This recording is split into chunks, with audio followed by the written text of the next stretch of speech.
सिया राम मैं सब जग जानी, हरहु नाथ मम संकट भारी। जय सिया राम, जय जय सिया राम। डॉक्टर बालादत्त, आज मैं आपको सुंदर कांड के अंदर समाये हुए मणि मोतियों को आपके सामने लाने का प्रयास कर रहा हूँ। जब हनुमान जी ने सारी लंका के महलों को में सीता जी की खोज कर ली, वो नहीं मिले, उसके बदले में उन्हें विभीषण से उनका परिचय हुआ। तो विभीषण के माध्यम से उनको पता लगा कि सीता जी अशोक वाटिका में एक अशोक वृक्ष के नीचे विरहावस्था में बैठी हुई हैं। तब हनुमान जी ने विभीषण जी से कहा, मैं वहीं जा रहा हूँ। और विभीषण ने उनको सारा विधि विधान समझा दिया और उसी के अनुसार बिल्कुल सूक्ष्म रूप धारण करके वहाँ चले गए। जिस अशोक वृक्ष के नीचे सीता जी बैठी थी, उसी में चुपचाप बहुत सूक्ष्म रूप में ऊपर बैठ गए, टहनियों और पत्तों के बीच में छिपे रहे। इस बीच रावण आया और उनके बीच में संवाद हुआ। और उस संवाद के बाद त्रिजटा का स्वप्न की बात आई। और तब सीता जी और व्याकुल हो गई और उनकी स्थिति बहुत विषम दशा में जाने लगी। ये कहें कि वो अवसाद और विषाद की स्थिति में आकर हताशा, निराशा और उदासीनता के भाव से भरपूर हो गई। जब मनुष्य की ये स्थिति होती है तो वो अपने जीवन का अंत करने की सोचता है। तब सीता जी ने भी, जब त्रिजटा ने अग्नि न मिलने की बात कही, तो उन्होंने चंद्रमा, तारों और अशोक वाटिका से अशोक के पेड़ों से भी प्रार्थना की, मुझे किसी प्रकार आग दे दो ताकि मैं अपने जीवन का अंत कर सकूं। ये घड़ी हनुमान जी के लिए बड़ी विषम थी और बहुत चिंतित भी थे। तो उनने सोचा ये सही समय है, क्योंकि वो अग्नि मांग रही हैं और मैं ऊपर से अंगूठी नीचे डाल देता हूँ।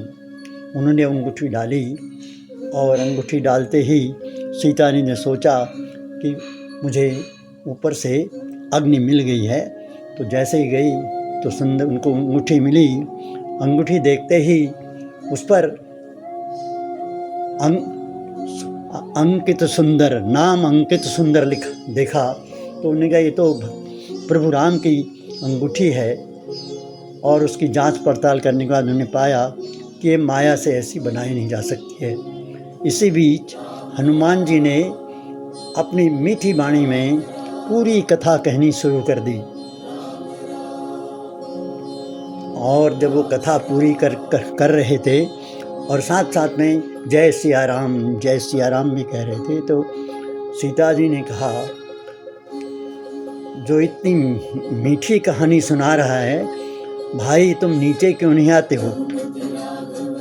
तो हनुमान जी बिल्कुल अपना सूक्ष्म रूप धारण करके नीचे उतरे। तो सीता जी ने अपना मुंह फेर लिया। ये मुंह फेरना भी है, इसके भी दो रूप हैं। पहला, जब नारी के सामने कोई अपरिचित आता है तो वो उसका मुंह नहीं देख के अपना मुंह फेर लेती है। ये सामान्य सी बात है महिलाओं के लिए। और दूसरी बात है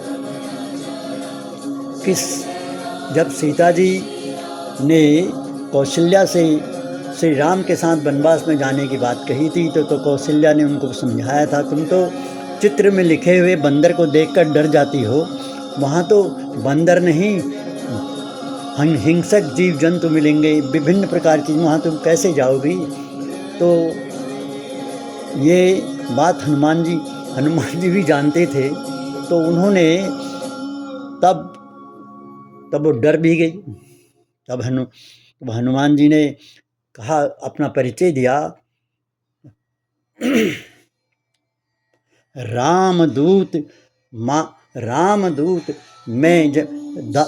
जानकी, रामदूत मैं जानकी, सत्य कहूँ सत्य शपथ कहूँ कृपा निधान की। ये दो शब्द बहुत ही महत्वपूर्ण हैं। एक तो उन्होंने कहा कि माता,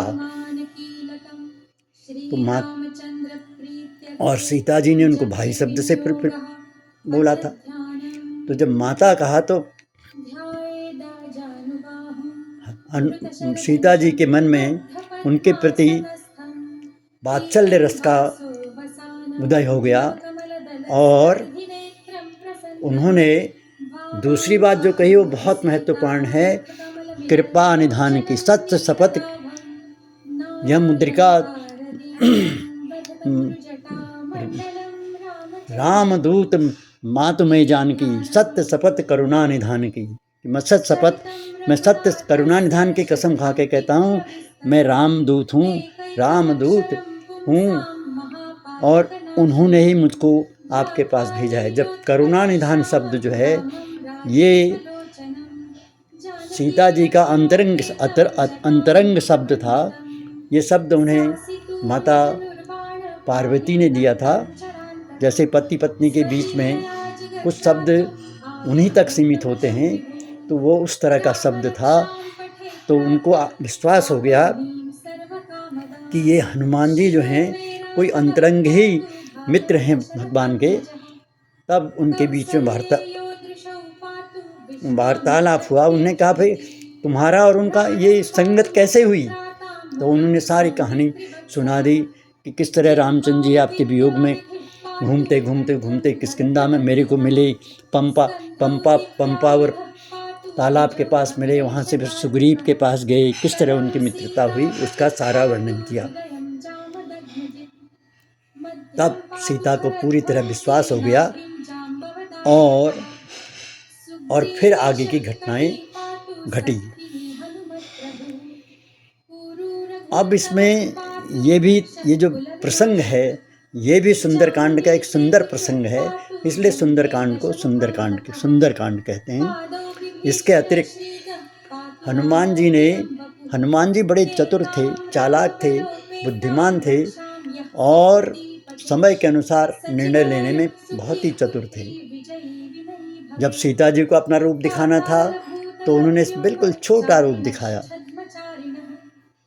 और जब राक्षसों को मारना था भीम रूप दिखा दिया,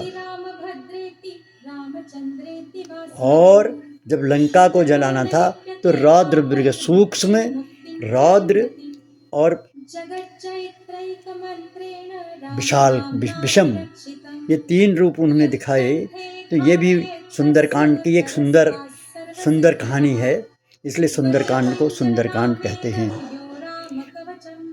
जब सीता जी ने पहली बार, हनुमान जी ने जब पहली बार सीता जी की सुध पाई, तो वो शुभ समाचार उनको मिला।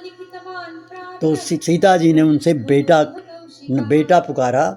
तो ये समाचार का मिलना और बेटा कहना, ये भी एक सुंदरकांड में सुंदरकांड को सुंदर कहने का एक तथ्य है। जब सीता जी की खोज करके हनुमान जी श्री राम जी के पास पहुँचे, तो वहाँ भी रामचंद्र जी उनको बेटा नाम से पुकारा। तो ये भी सुंदरकांड का एक सुंदर प्रसंग है, इसलिए सुंदरकांड को सुंदर कहते हैं। इसके अतिरिक्त जब विभीषण को अपमानित करके दशानन ने लात मार के भेज दिया, तो उसमें भी विभीषण ने जो कुछ जाते समय उन्होंने कहा कि तुम मेरे बड़े भाई हो, तुम्हें मुझे मारने का अधिकार है, लेकिन तुम्हारा हित जो है इसी में है। आ रहे हैं बेटे अभी। ओहो, ये गलत हो गया सर, क्रमशः। धन्यवाद।